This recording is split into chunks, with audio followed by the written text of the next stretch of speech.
Aujourd'hui, je vous présente mon deuxième tome de ma série Globetrotteuse qui s'intitule Une année à Bali. Donc, en bref, je vous présente l'histoire du tome 2 de Globetrotteuse. La vie de Carly a changé depuis son retour d'Afrique. James et elle sont désormais parents de 2 fillettes et mènent une vie rangée mais essoufflante. Jusqu'à ce que Carly provoque l'éclatement de ce quotidien au rythme effréné. Son plan est bien ficelé. La famille séjournera 1 an à Bali. Ce qui se présente au départ comme un doux périple deviendra une aventure confrontante avec pour toile de fond la jungle indonésienne. Comment vivront-ils ce brusque changement de cap? Donc, j'ai décidé de vous lire 2 extraits aujourd'hui de Une année à Bali. Dans un premier temps, on a le personnage de Carly qui arrive à saturation des données, qui est le titre justement de ce chapitre-là. À l'université, à l'aide d'une métaphore que je souhaite explicite, j'explique à mon patron que j'ai absolument besoin de cette année de répit. J'ai beau enseigner le droit, je suis courbée mentalement comme un roseau au grand vent. Et je ne reprends ma position verticale qu'au prix de beaucoup d'efforts. La raison en est simple, mais douloureuse. Je suis arrivée à une étape nommée la saturation des données. En recherche, ce terme signifie qu'avec le même parcours, on obtient toujours le même résultat. Le même parcours, le même résultat. Le même parcours, le même résultat. Sans étonnement, sans effort, sans cesse. La même routine, le même résultat. La même routine, le même résultat.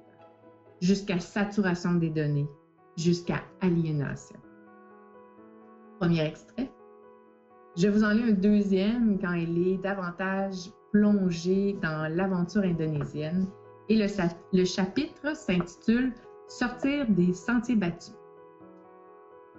D'aussi loin que je me souvienne, j'ai une véritable passion pour les babillards, qui sont pour moi d'agréables compagnons. Si on doit attendre quelqu'un, son prochain, un rendez-vous ou un taxi, je l'examine toujours comme s'il dissimulait de ténébreux secrets d'État. Parfois, à la vue d'une écriture très sautante, on devine l'âge vénérable de celui ou celle qui signe le message. Il révèle un tas de choses sur un tas de gens. Recherche aide-ménagère, 3 jours semaine, à vendre, vélo pour enfants. Et il y en a pas mal partout dans le monde.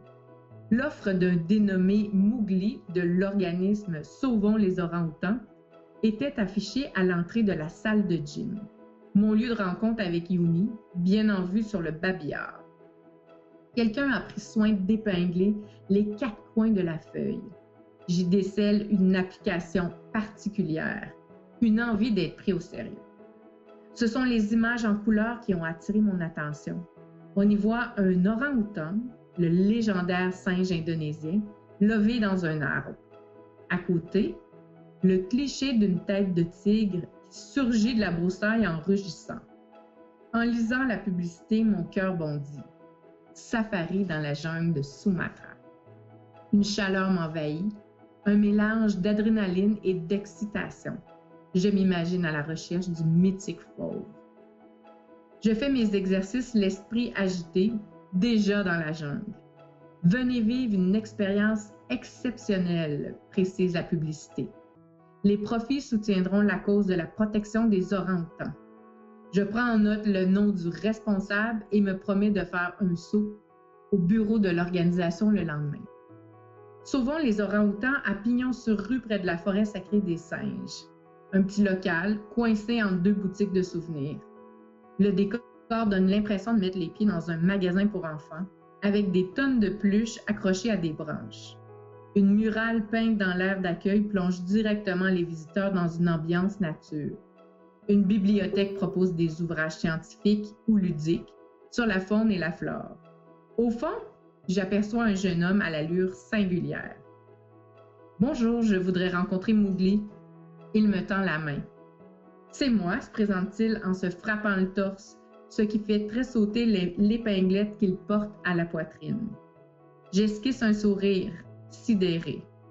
un véritable personnage de dessin animé. Je ne peux pas m'empêcher de penser que la seule différence entre le jeune homme qui se tient devant moi et le personnage de Rudyard Kipling est l'orthographe de leur nom. Sinon, il est identique au Mowgli du fameux livre de la jungle. Je devine qu'il doit s'agir d'un surnom, qu'il semble par ailleurs porter fièrement. Il a le teint sombre, les yeux rieurs, des cheveux bruns qui lui arrivent aux épaules, qu'il repousse instinctivement de la main. Et il porte un short rouge et un t-shirt blanc sur lequel est imprimé le logo de Sauvons les orang-outans. Il a des tongs aux pieds. Je m'attends presque à voir surgir Balou et Bagheera de l'arrière-boutique. Je reprends mes esprits et lui expose le but de ma visite. J'ai vu la publicité au gym pour le safari. Ouais, c'est un trek dans la jungle. On a décidé de reprendre ce parcours après quelques années d'arrêt. On marche pendant des jours à la rencontre des orang-outans, nos frères. Au fait, vous savez que cet animal est la créature vivante sur Terre qui ressemble le plus à l'être humain? Notre ADN est identique au leur, à 99%. Il reprend sans s'essouffler. Pour faire le trek, vous devez être en bonne condition physique, car on marche des tonnes de kilomètres. Il fait chaud et humide, et ça grimpe pas mal parfois. C'est garanti que vous allez voir des orang-outans, des centaines de singes, et peut-être même un tigre. Il faut traîner beaucoup de matériel. Je m'imagine déjà porter un sac de 90 litres sous 40 degrés. Non, des chaussures de marche. On s'occupe du reste. Sur place, mon ami nous guide, un mec d'expérience. Né là-bas, il connaît sa jungle par cœur. Venez par ici, me dit-il en passant derrière le comptoir.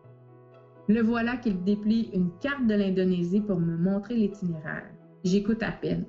Je suis ensorcelée par sa vive énergie.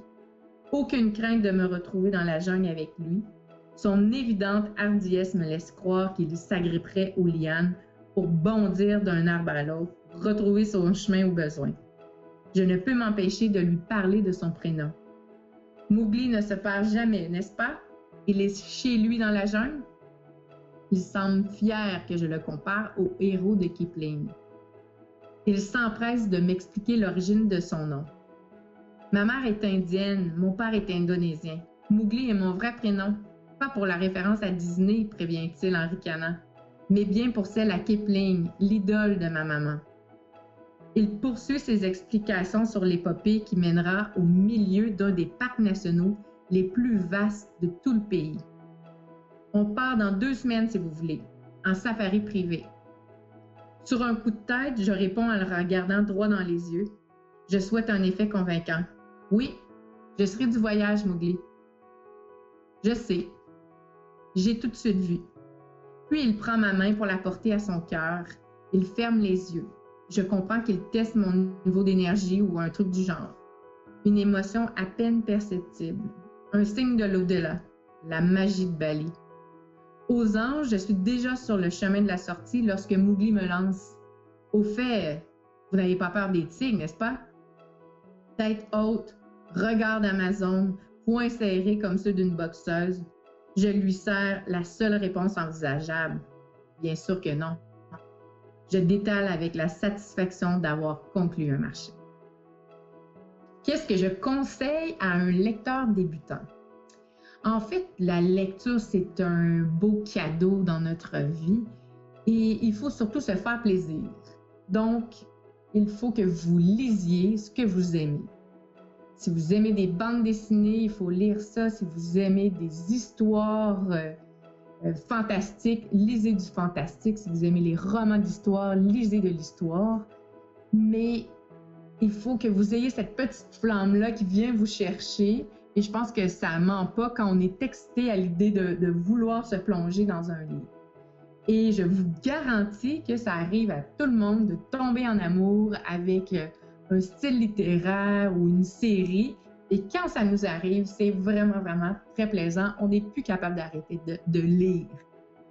Qu'est-ce que je voudrais dire à une personne qui veut découvrir mes œuvres?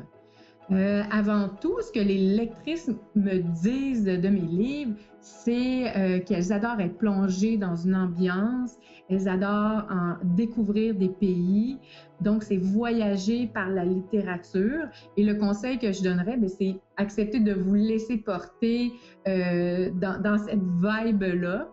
Et bienvenue dans mon univers. Qui est bien sûr tout le temps ma propre perception des aventures. Mais je pense que vous allez en ressortir avec quelques questionnements et j'ose espérer un bon sentiment, là, feeling good, après la lecture, qui vous donnera peut-être envie d'en savoir plus sur certains pays, certaines cultures et peut-être même un goût de voyager.